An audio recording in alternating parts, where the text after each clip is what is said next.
Hey, and we're back. Now I've got Jacob again back up on the stage with me. Oh, he's just super thrilled. Actually, legitimately thrilled because we're really excited now to talk with Klint Macro. And Clint's got some great ideas. In fact, he was just putting on a seminar a little bit ago called, or was it yesterday? Yesterday, yeah. The Concealed Carry Lifestyle. And I love that. I mean, it's a very simple title for a presentation, but it's very appropriate because, I mean, it really is a lifestyle.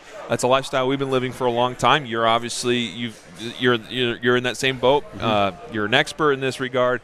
So I'd be kind of curious just to start off. I mean, would you first tell many of our viewers, it's the first time you're being exposed to our audience, tell viewers a little bit about who you are, your background. Sure. And then maybe kind of give us a Cliff Notes version of your presentation about what the concealed carry lifestyle is. Absolutely. Well, I've been around firearms my entire life. It's been a passion of mine. Actually, I joined the NRA when I was 8 years old, and I did it on my own. You serious? Yeah, yeah. Wow. Where I grew up in north central Pennsylvania, it was up in the mountains. You got a gun before you got a bicycle. Yeah. Frankly, there weren't many places to ride the bicycle.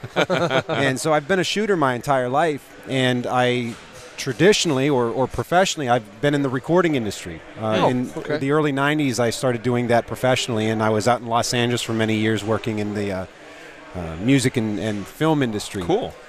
Always shooting the whole time, just enjoying shooting. Boy, haven't things changed in the L.A. area? Boy. After 9/11, actually, was when I first started thinking, man, I need to be a little more proactive about defending myself and my family. At the time, it was just my wife and I. And in the meantime, I had been working with some armorers that were, that would run guns for movies and blank adapt them and show hopefully show the actors that looked like they knew what they were doing when they were, when they were holding them. And they'd take me out shooting with them. So I got to do a lot of shooting with them and go out when they would train actors and things of that nature. And one day, one of them brought their wife with them and said, teach her to shoot. She won't listen to me, or I don't want to teach her. We've heard those kind of things before.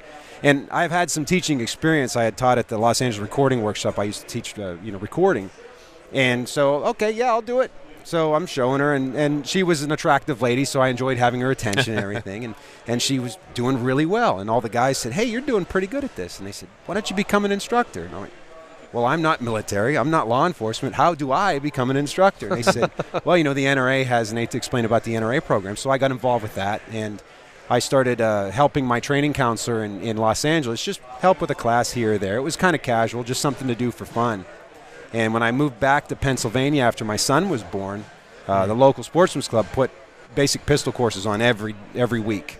So I volunteered, and I started doing a lot. And at that club, we would work with a lot of different types of people, especially elderly in wheelchairs and walkers. And it really gave me a lot of education on how to work with people with disabilities and different ranges of motion, and I really liked doing it. And in 2013, I had the opportunity to take the training with the NRA to become a training counselor, and that's when I really took it seriously, like a business. And that's when I formed the Trigger Pressers Union, and that's my training company. Yep. And from there, I was... In fact, hold on, sorry. Yes. Didn't mean to interrupt. It just occurred to me that when we'd had Rob on for Guardian Nation Live, I believe you were hosting him for a class, or you were doing something there at your range, because he had on the background Trigger Pressers. Yeah, Rob was at your facility when we were interviewing him once. That's right. Oh, that's right. Yeah. He was actually in my studio, and I'd set it up, and it looked cool. I lit it for him and everything. Yeah. That's right. But the screensaver came on halfway through your show. I remember that. I remember. So we've just now made full circle. No, hey, I'm going to give you another full circle. Okay. Check this out. Okay. Clint, I want you to say for me, shooter ready, stand by. Shooter ready, stand by. Sound familiar? Oh, my. Yeah. Clint is the voice of LASR. And those guys had mentioned that, and I think at one point I'd forgotten it. Oh, I was so excited to ask you to say that out loud. I was like, oh, that's it. That's the sound. I've heard that before. Yeah, when Rob was there, this was last year. Yeah. He had spent 5 days, and I've hosted him a number of years at my place. And while he was there, we were actually doing an audio book for his Defend Yourself, the home defense book. That's right. Actually, that's going to be coming out soon. Yeah. I believe we're going to have it on Personal Defense Network. We'll also have it on Trigger Pressers Union and all the other normal places you would buy audiobooks. We're just working that stuff out now. Yep. But yeah, he was there doing that audiobook as well. So we spent quite a bit of time that week together. We were on the range for, 10-ish hours, and then we were in the studio for about 6 to 8 hours every night. And as a matter of fact, while he was there, he had a pretty nasty cold. So when you listen to the audiobook, it starts out, and then he sounds a little nasally. And he says, "This is going to sound good." I said, "Well, it's going to sound like you got a cold, Rob." I said, "But we're here. Let's make it happen." And it turned out to be really good. It's a great book. So I'm looking forward for people to be able to hear the audiobook. Oh, nice. So tell us a little bit, Clint, about concealed carry lifestyle. I mean, I think broadly speaking, that kind of speaks to itself. But what are some of the nuances that people need to understand about the lifestyle? Well, it's not just a lifestyle; it's a lifestyle choice. And I think that's important to think about. People, they may casually carry, but they don't understand all of the things that go with that. If you are going to be a responsible, what I say, family first responder, there's so much more that goes into it besides just the gun. You have your holster, of course, you have the type of ammunition, of course, but storage and staging. If it's not on you, where do you put it? I don't know of anyone that actually carries their gun in the shower. So at some point in time, you're taking the gun off. Where does it go? Someday, though, maybe. That sounds like a product to be invented. But continue. And also, it should change what you wear. I mean, I'm working the UTM booth. I was helping Tony Lambrea there. USCCA had us working some of the different live fire booths. And we can't be armed there because we have to sterilize the environment because we're using, the UTM products. And take my gun off, take my magazines off, and all day yesterday my pants were falling down. And this is one of the little subtle things that we make a choice for to accommodate for the gun. We all, I wear my pants a little bit larger because I need to accommodate that gun. Yep. And so those are just some of the little things that people don't always consider.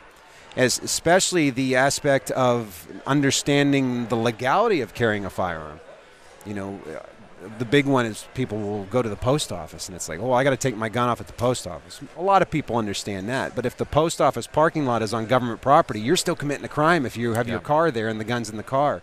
Little things like that. Yeah, absolutely. And it's important that folks are educated, especially on that legal side of it, too. And I'm glad you bring that up, because I remember I did a Facebook Live once as I was going to the post office. Do you remember this? No. And I'm sitting in my truck, and I'm like, this is a great opportunity to, teach people, one little simple thing. And I turn on the phone, I have it set up there, and I show the post office. I'm like, you see, I'm parked on the street across the street from the post office. Now, why? Well, because I can't go into that parking lot. I couldn't believe the comments that we got to that Facebook Live. Like, why would you do that? Well, what they don't know, doesn't hurt them or doesn't hurt you. And, so anyway, I'm glad you bring that up, because that is the lifestyle. And frankly, when I see comments like that, I think, how irresponsible. Like, I get that we disagree with the law. I get that we don't like it. I get that there's this kind of there's this innate thing in every American that we want to be rebels. That's how our country was founded, essentially. But yet this is, the concealed, I'm pointing at this because we've got a little flyer up here, and concealed carry lifestyle is a great responsibility. Absolutely. And, with the legality and those laws that you're talking about, laws suck.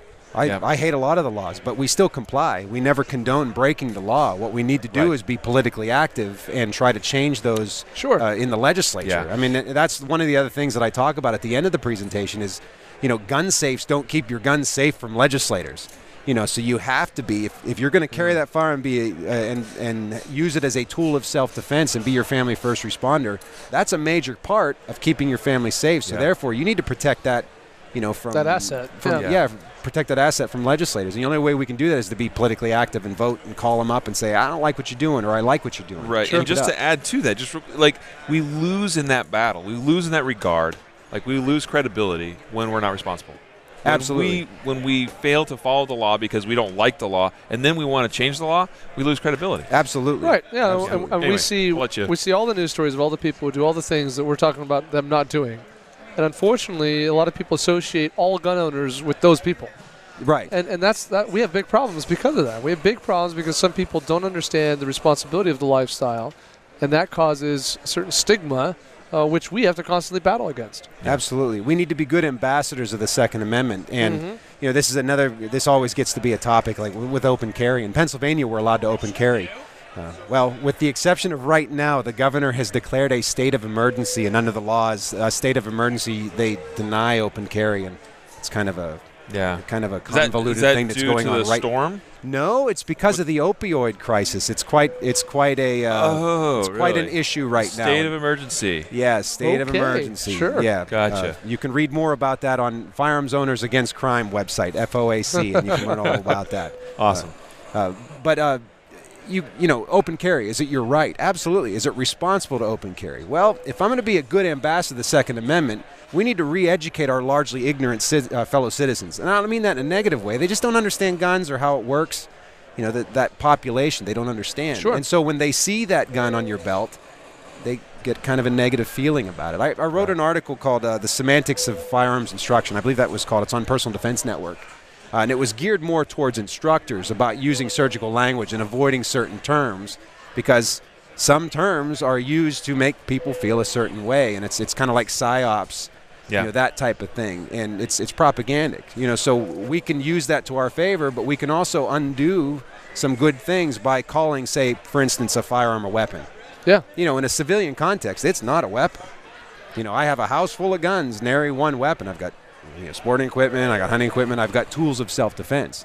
In a military or law enforcement context, sure, it's a weapon. They're using that to hunt down and stop bad guys from doing bad things. And that's what I struggle with, because law enforcement background, weapon, Sure, and in that, you have to just clarify the context of that. Yeah, totally. As a citizen, as a civilian, if I use a weapon, it's automatically in a negative context, right? I mean, Sure.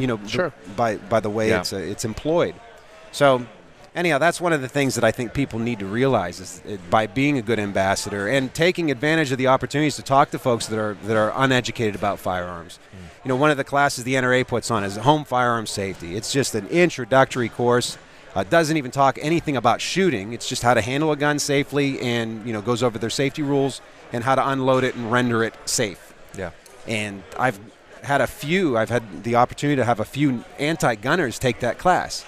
And my logic is they're going on about how evil and horrible guns are. That's their narrative, and I'll say, so this is what you're telling me? Yes, yeah, they're horrible and evil. Okay, fine. That's your belief. Shouldn't you, as a responsible citizen, have the knowledge and ability to render that thing safe? And Sure. I've had a few people say, yeah, absolutely, I should, and I get them in the class and we go over the safety rules, and they see the responsibility of handling them, and they see how we're promoting that and educating folks, and they start picking the guns up in the exercises and taking dummy rounds out of magazines, and sure enough, they go, hey, what's it like to shoot this thing? And then it's like, zzz, you got him. And I actually had one anti-gunner come take that particular course, and now that person and their whole family shoot, and they're involved in the shooting sports, and they bought firearms and kind of flipped them. Sure. That's one case out of a whole lot. That was one success story, and there's that's not something that happens every day. Yeah. But I strive for that. Yeah. And we can only have that dialogue with people if we promote ourselves as just responsible people and responsible gun owners. Klint, talk a little bit about some of the training you do. You put on a lot of training, a lot of classes. Where are you based? Where would people take your classes? What are you doing out there? Okay, well, I am based out of, basically Pittsburgh, Pennsylvania, in one of the suburbs, but close enough to say Pittsburgh. If you're in western Pennsylvania, you say Pittsburgh. So I'm based out of Pittsburgh, Pennsylvania.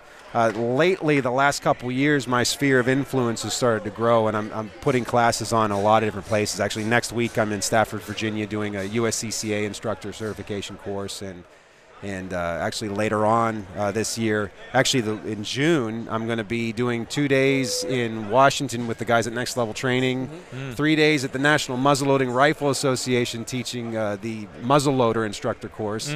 And then I have 2 days on the Personal Defense Network tour doing the fundamentals of concealed carry and the fundamentals of home defense. In Indiana? In Indiana, yeah, Bright, Indiana, which isn't too far from here. Robert Beckman is hosting me, which he was on the show yesterday. Right? Yep. And the day before. Yeah. He's a great guy, and he sounds like John Goodman. He does. He really does. I've heard that a few times, and I agree. Yeah, he's an excellent man. Yep. Totally. So, Klint, what is something about the way you teach or something you teach students that is different from most instructors? Well, I get a lot of feedback. At the end of every one of my classes, I sit down and I look everyone in the eye and say, I'm charging you with one more exercise. I want you to write me an evaluation. Send me an email. make it a paragraph, write me pages, I don't care. But what can I do to improve myself? And, of course, I'll say, what can the program do to improve? You know, do you think there's anything maybe the parent organization could restructure to make this a more efficient process, whichever class I'm teaching? By the way, I teach curriculum. I don't have, aside from the concealed carry lifestyle seminar, which stems from a lot of different resources, I teach NRA, I teach the United States Concealed Carry, I teach Rob Pincus's course with ICE. I kind of feel like, why reinvent the wheel? And I try to share those with the people that need the particular training that we have available to them. Yeah. But, where was I at? I totally lost my train of thought. Well, he was asking you if something you do different. Yeah. Oh, yeah. So I asked for the evaluations, right? And a lot of people enjoy the passion that I bring to it, and I really like to create a community with my instructor candidates that I train, as well as the students that I train. And the Trigger Pressers Union, although it's a name for my company, it's kind of like a movement, and we all support one another. And there's so many instructors that work together, and we share students and we help each other out. And I think that camaraderie and that feeling of community is something that they get when they come take a class with me. Sure. Totally. Yeah, that's important too. Now, one thing I know that you're really pushing is the National Train and Teacher Day.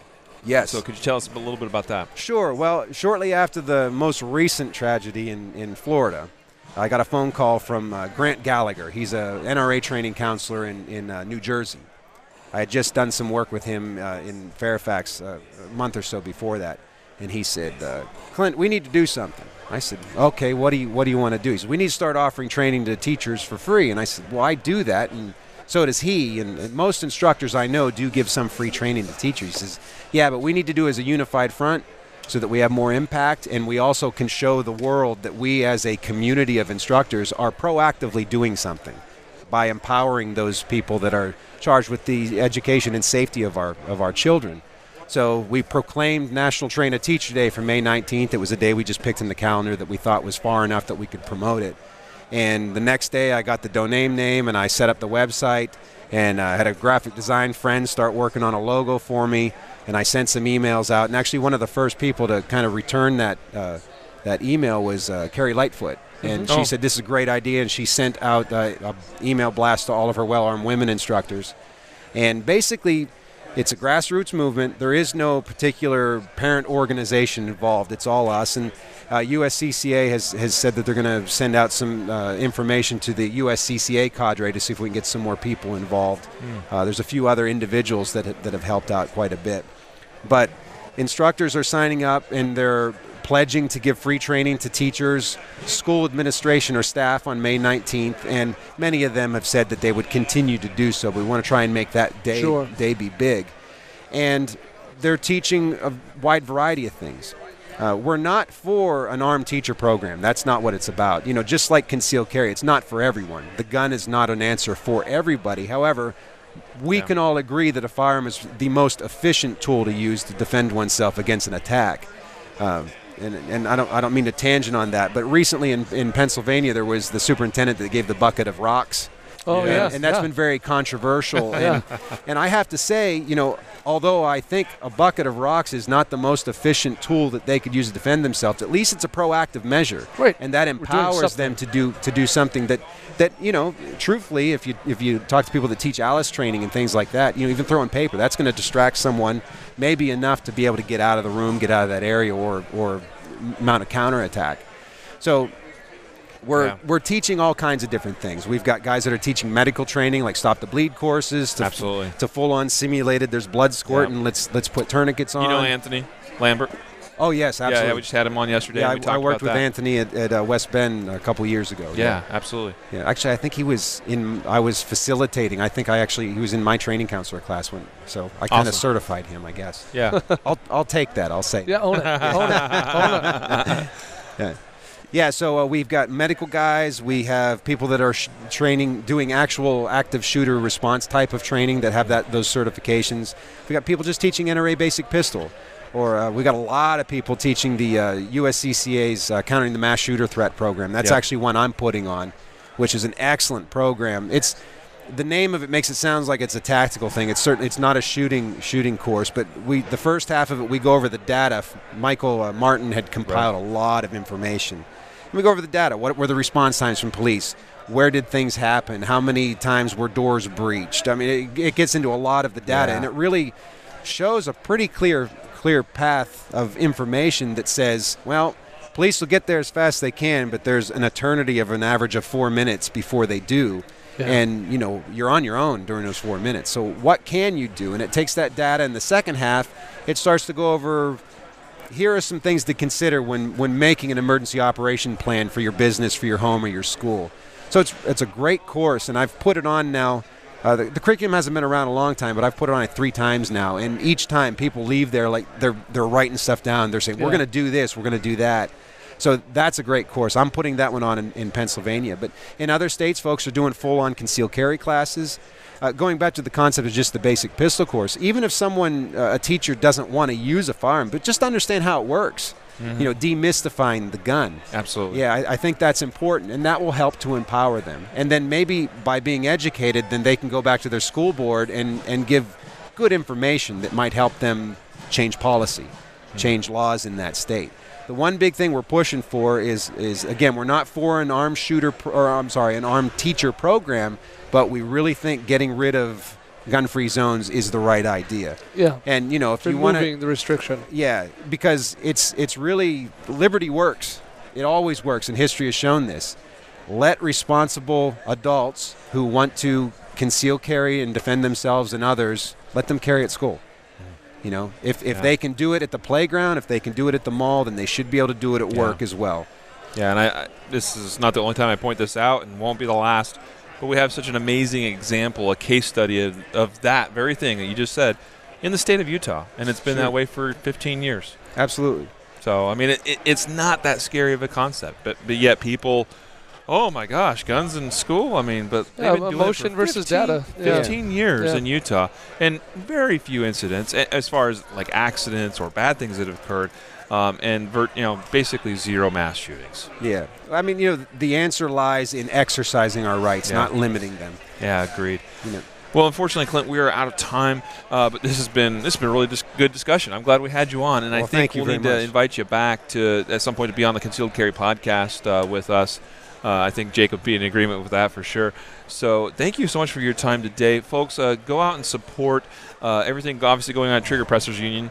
TriggerPressersUnion.com is your website, is that right? TriggerPressersUnion.com, yes, sir. One trigger, multiple pressers. Yes. Did I say it right? TriggerPressersUnion.com. And I know I said it really fast. I probably better say it slower. Also, go and support the National Train Teacher Day, and wonderful things coming from you, Klint, and everything you're doing. So we appreciate you.